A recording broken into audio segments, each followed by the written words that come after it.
avoiding him. Like I said, I'm going to get these belts over here, then I'm going to come take Terrence Crawford belt because I said I'm going to be undisputed welterweight champion of the world. So the only way to make that happen is to take his belt. So, I mean, nobody's avoiding him. Stop the cap. Stop the cap right now. Stop the cap. No bullshit, bro.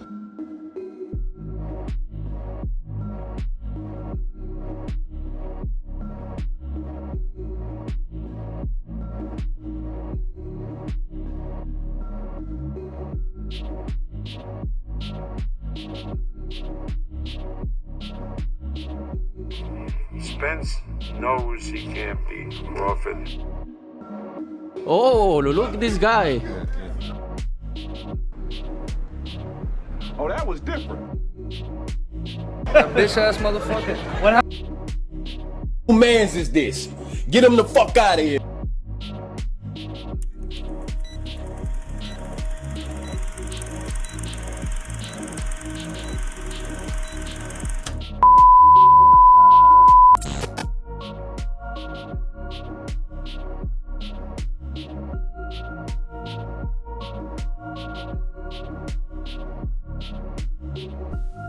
Okay, so what did I do, YouTube? It's your boy King David in this thing, and I'm back at y'all again with another video. Okay, so before we get going with the video, man, y'all know what to do. Go ahead, hit the like button, and if you're new here, be sure to subscribe one time for your boy. So we can continue to grow like we need to grow on this channel. You know what I mean? Alright, so with all that out the window, man, y'all see what the title of the video is? Errol Spence versus Keith Thurman was the plan all along.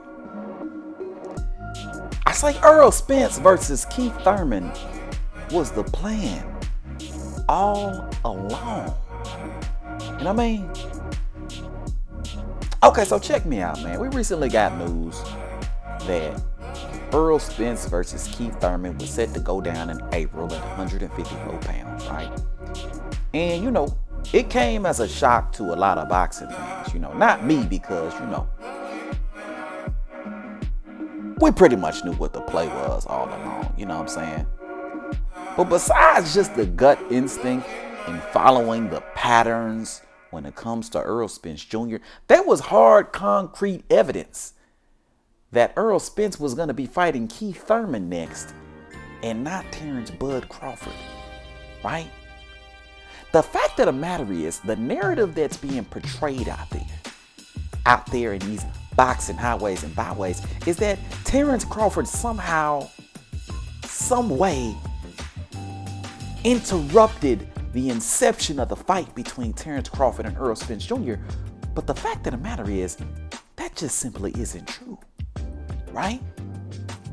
The devil is in the details, and the details point out to the fact that Keith Thurman was always on the menu, and Terrence Bud Crawford was always that item that Errol Spence could never afford.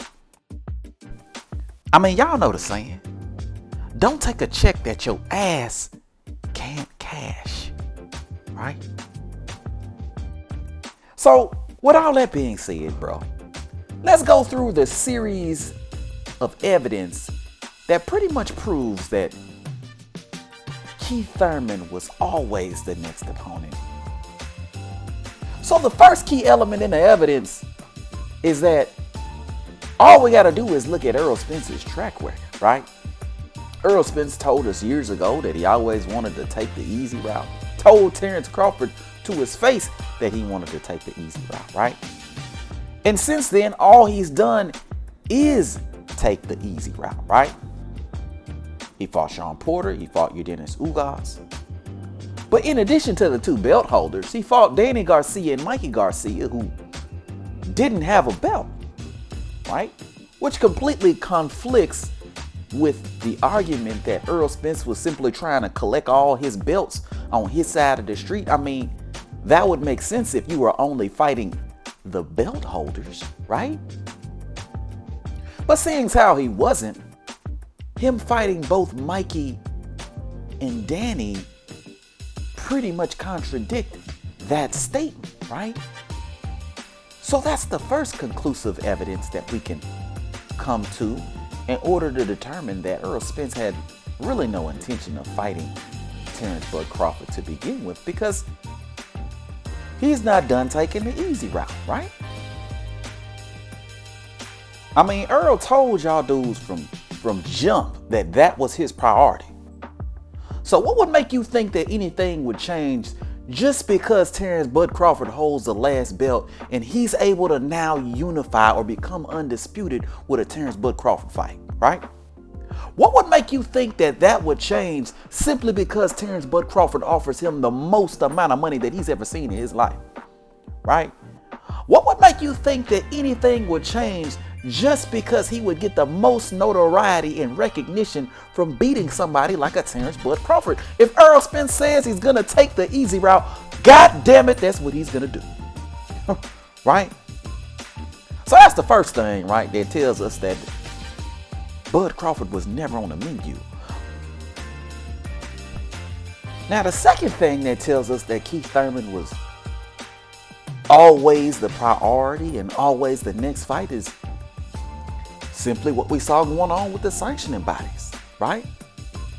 I mean, it was no mistake that Keith Thurman somehow ended up in a mandatory position after fighting Mario Barrios, a 140-pound guy, right? It was no accident. You think the WBC decided to be friendly and decided to be generous just because Keith Thurman held the belt 3 years prior, right? I mean, come on, y'all gotta make it make sense. Keith Thurman didn't end up in that spot by accident. All that was the PBC, Al Heyman, setting up this potential fight for Errol Spence versus Keith Thurman, and those are the facts, right? So that's the second reason why.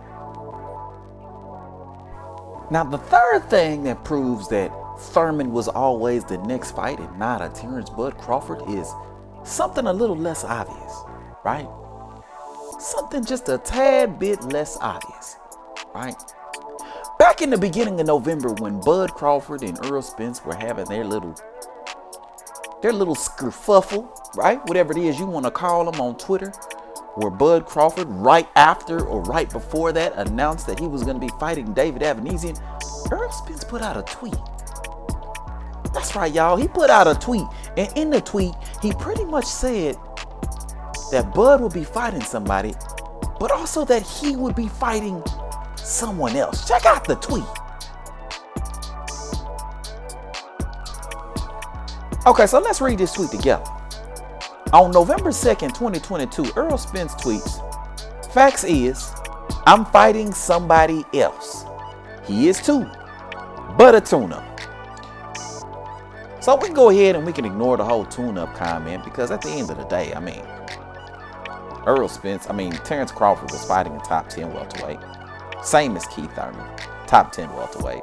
Sure, Keith Thurman was a former unified champion, but just like I said, former unified champion.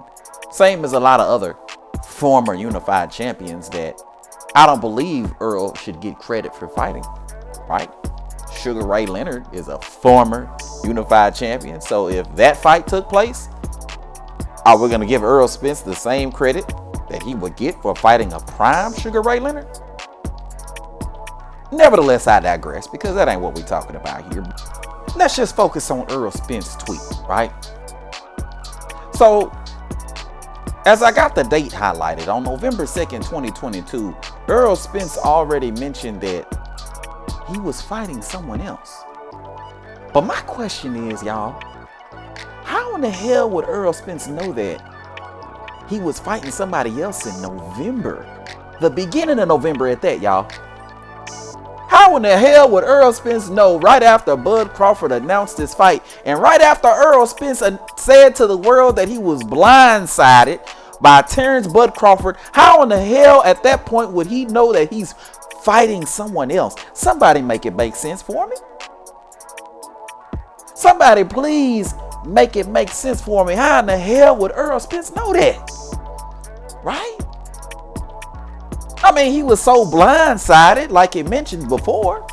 right? Like he mentioned in interviews before, he was blindsided. He's mad at Terrence Bud Crawford. If they would have talked to him, right, then maybe it would have been okay. But the way Errol Spence is writing this comment, not only is he indicating he already knew about the fight, but is also speaking as if he had another opponent lined up. Right? Correct me if I'm wrong, y'all. Honestly and truly speaking, this tweet looks bad no matter how you slice it.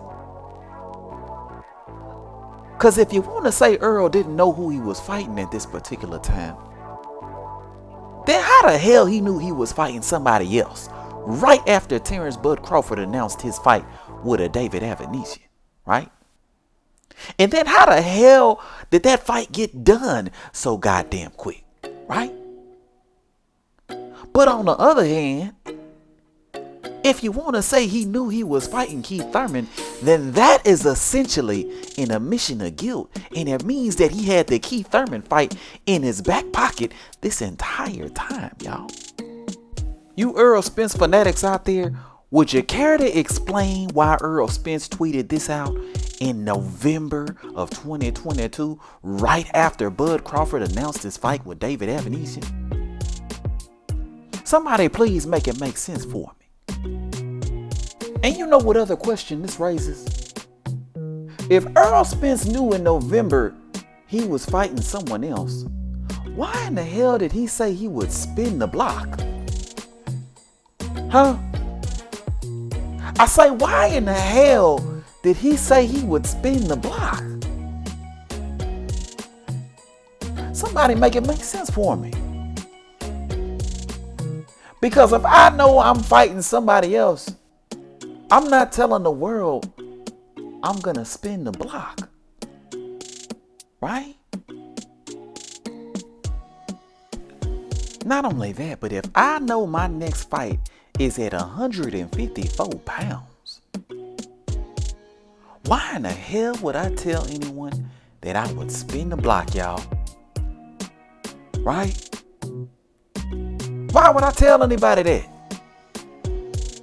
Why would I tell anybody that I'm going to spin the block knowing my next fight is at a higher weight class, knowing how slim of a chance or how slim of a possibility there is for me to actually move down after taking a fight at 154 pounds, right? Y'all understand what this means, y'all? This means not only is Errol Spence a liar for not producing on his word and spinning the block, but this means that Errol Spence is a complete fraud. A straight fraud, y'all. This man told the people that he would spin the block knowing full and well he had no intention of spinning the block to begin with. Right? This is concrete evidence, y'all. But you know what makes it even worse? Errol Spence was approved by the WBA and the IBF for this special exemption to fight outside the weight class for this Thurman fight, right? I'm gonna put it up right here. He was approved for a special exemption to fight outside the weight class for this Thurman fight. So let me ask you a question. You realize these things take time to request special approval, right? It is January 11th as I'm recording this video. If we got approval on the 10th, when do you think the request was sent out? Right? When do you think the request was sent out if we're approved on January 10th? Y'all feel where I'm coming from with this? It took Terrence Bud Crawford 3 months to get the first draft. It took him 3 months to get the first draft, but they somehow, some way were able to complete a Thurman fight from November 2nd to somewhere in December because we got approval on January 10th with 2 holidays coming in between that approval request. Right? But y'all want niggas to believe that Errol Spence was actually trying to make the fight with a Terrence Bud Crawford when the lie detector test determines that was a lie. But let me know what your thoughts is, man. Hit it up in the comment section below. If you're new to the channel, be sure to subscribe. And everybody, and I do mean everybody, be sure to hit that goddamn like button on your way out. But until next time, bro, I'ma holler at y'all. Peace.